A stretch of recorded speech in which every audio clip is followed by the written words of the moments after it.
Welcome to జనమాట. నేను మీ చంద్ర. రాష్ట్రంలో రాజకీయాలు రసవత్తరంగా కొనసాగుతున్నాయి. గెలుపు కోసం ప్రతి ఎమ్మెల్యే అభ్యర్థి ప్రయత్నిస్తున్నారు. ఇందులో భాగంగా రాజమండ్రి రూరల్ నియోజకవర్గంలో టీడీపీ అభ్యర్థి బుచ్చా చౌదరి కొన్ని ప్రాంతాల్లో పర్యటిస్తూ నాకు ఓటేనని అడుగుతున్నారు. ఇదే నేపథ్యంలో ఒక మహిళపై దురుసుగా ప్రవర్తించాడు బుచ్చా చౌదరి. ఎందుకు దురుసుగా ప్రవర్తించావని ఆ మహిళలు నిలదీస్తున్నారు. ఆ వీడియోని చూసే ప్రయత్నం అయితే మనం చేద్దాం ఇప్పుడు.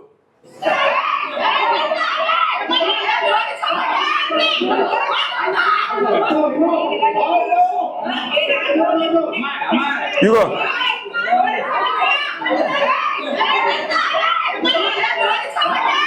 ఇగో జోడు తీసుకొని కొడతావా అంటున్నారు.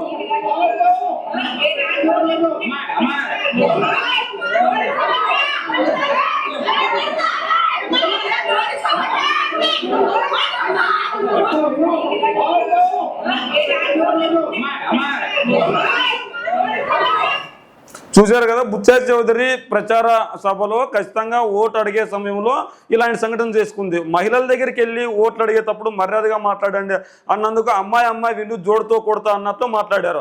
అంటే ఇక్కడ ఎన్నికలలో ఓడిపోతామనే ఉద్దేశంతో ఇలాంటి ప్రవర్తనకు దుస్సాహానికి పాల్పడ్డారు. అక్కడ టీడీపీ అభ్యర్థి బుచ్చా చౌదరి అయితే వైఎస్ఆర్సీపీ అభ్యర్థి యంగ్ భారత్ గారు నిలబడుతున్నారు. ఎంపీగా ఇప్పటికే అక్కడ సేవలు అందిస్తున్నారు. ఎంపీ స్థానం నుంచి ఎంపీని వదులుకొని ఎంపీ స్థానాన్ని వదులుకొని ఎమ్మెల్యేగా నిలబడుతున్నారు. ఇక్కడ ఎమ్మెల్యేగా నిలబడుతున్న భరత్ గారి గెలుపు దాదాపు ఖాయం కావడంతో ఖచ్చితంగా ఎలాగైనా గెలవాలి అన్న ఉద్దేశంతో ప్రజల మదిని ఎలాగైనా అట్రాక్షన్ చేయాలని చెప్పేసి ఇలాంటి మాటలు మాట్లాడుతున్నారు అంటూ వైసీపీ వాళ్ళు చెప్తున్నారు. మరి ఏది ఏమైనప్పటికీ ఒక మహిళ పట్ల ఒక ఓట్లు అడగడానికి వెళ్ళినప్పుడు మర్యాదపూర్వకంగా ఓట్లు అడగాలి, కానీ ఇలా మాట్లాడడం ఎంతవరకు కరెక్ట్? ఇప్పుడు మనం వీడియోలో చూసాం కదా, అక్కడ ఆపు మాట్లాడుతూ జోడుతో కొడతా అన్నట్లు మాట్లాడుతున్నారు. అంటే ఇలాంటి దుస్సాహానికి ఎందుకు పాల్పడుతున్నారు టీడీపీ వాళ్ళు? వీళ్ళు నిజంగానే గెలుపుపై ధీమా ఉంటే ఓట్లు అడుక్కోవాలి, లేదంటే ప్రచారం చేసుకోవాలి, ఇంకా లేదంటే వీళ్ళ మేనిఫెస్టోని ప్రజలకి తెలియజేయాలి.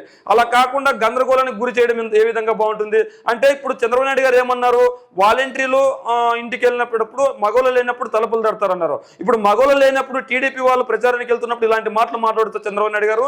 మరి ఇదే వనజాక్షి పైన గతంలో గెలిచినప్పుడు కూడా దాడి జరిగింది. ఇదే టీడీపీ వల్ల రుషికేశ్వరి అనే అమ్మాయి పైన దాడి జరిగింది. ఒకటా రెండా కాదు, అధికారంలో లేకుండా టీడీపీ నేతలు ఇలాంటి దుస్సాహసానికి పాల్పడుతున్నారు అంటూ వైసీపీ వాళ్ళు విమర్శలు చేస్తున్నారు. ఏదేమైనప్పటికీ రాజమండ్రి రూరల్లో ఇలాంటి సంఘటన చోటు చేసుకోవడాన్ని మీరు ఎలా చూస్తారో మీ కామెంట్ రూపంలో తెలియజేయండి.